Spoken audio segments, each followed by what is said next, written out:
আসসালামু আলাইকুম, আমি আমিনা আক্তার তুষা আমিনাস কিচেনা থেকে সবাইকে পবিত্র মাহে রমজানের শুভেচ্ছা। রমজান মানেই হচ্ছে শরবত, আর শরবত মানেই রুহ আফজা।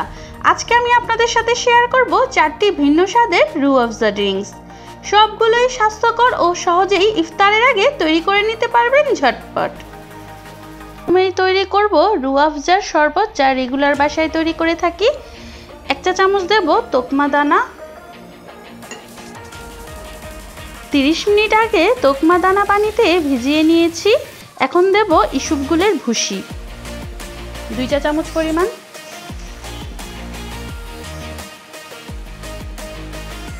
4 চা চামচ পরিমাণ দেব রুহ আফজা। আমি এখানে রুহ আফজা বেশি ব্যবহার করছি কারণ আমি চিনি ছাড়া তৈরি করছি।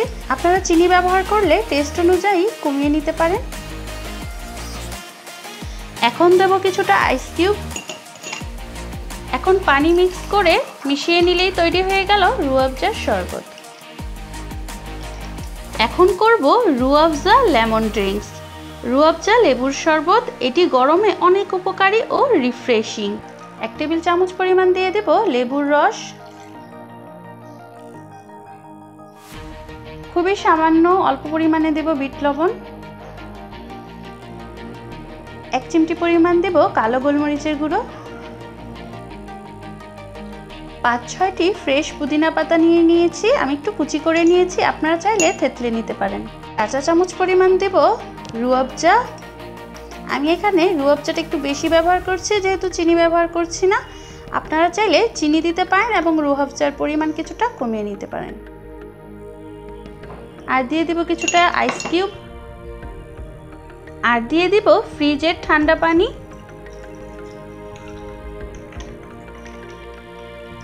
সবকিছু ভালো মতো মিশিয়ে নিলেই তৈরি হয়ে যাবে ভীষণ মজার রিফ্রেশিং রুহ আফজা লেমন ড্রিঙ্কস। এখন তৈরি করব রুহ আফজা মিল্ক ড্রিঙ্কস, রুহ আফজার দুধের শরবত। 2 টেবিল চামচ পরিমাণ দিয়ে দেব রুহ আফজা।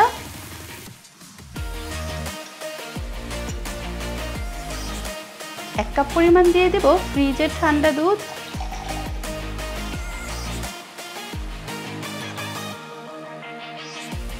6-7টি পেস্তা বাদাম কুচি করে নিয়েছি। এখন ভালো মতো মিশিয়ে নিব। আমি এখানে ফ্রিজের ঠান্ডা দুধ ব্যবহার করেছি, তাই আর কোনো আইস কিউব ব্যবহার করিনি, আপনারা চাইলে ব্যবহার করতে পারেন। তৈরি হয়ে গেল রুহ আফজা মিল্ক ড্রিঙ্ক। এখন তৈরি করব রুহ আফজা মিল্কশেক। রুহ আফজা মিল্কশেক পরিবেশনের জন্য গ্লাসটা ডেকোরেট করে নেব।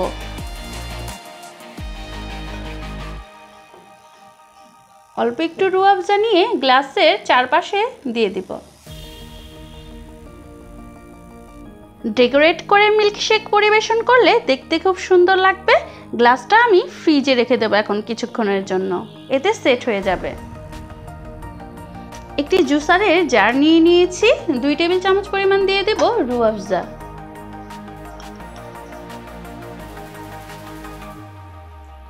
1 কাপ পরিমাণ দিয়ে দেব ফ্রিজের ঠান্ডা দুধ।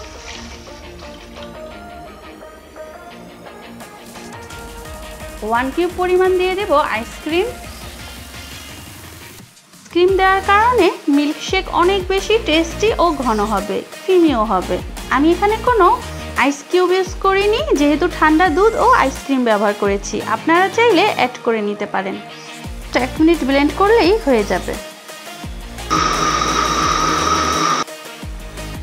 মিল্কশেক রেডি হয়ে গিয়েছে, এখন পরিবেশন করে নিচ্ছি।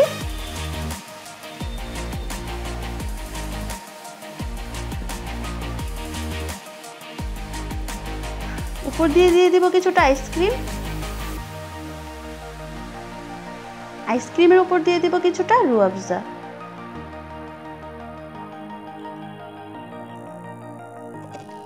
তৈরি হয়ে গেল 4টি ভিন্ন স্বাদে রুহ আফজা ড্রিঙ্কস। এই রমজানে তৈরি করে নিতে পারেন। সবগুলো রেসিপি খুবই সহজ ও মজাদার। শুধু রমজানে কেন, গরমেও আপনারা তৈরি করে খেতে পারেন। তৈরি করে ফেলুন। এর মধ্য থেকে কোন ড্রিঙ্কসটি আপনাদের পছন্দ হয় আমাকে জানাবেন কিন্তু, কোন এতে আপনাদের বেশি ভালো লেগেছে। সবাই সুস্থ থাকবেন, ভালো থাকবেন। আসসালামু আলাইকুম, আল্লাহ হাফেজ।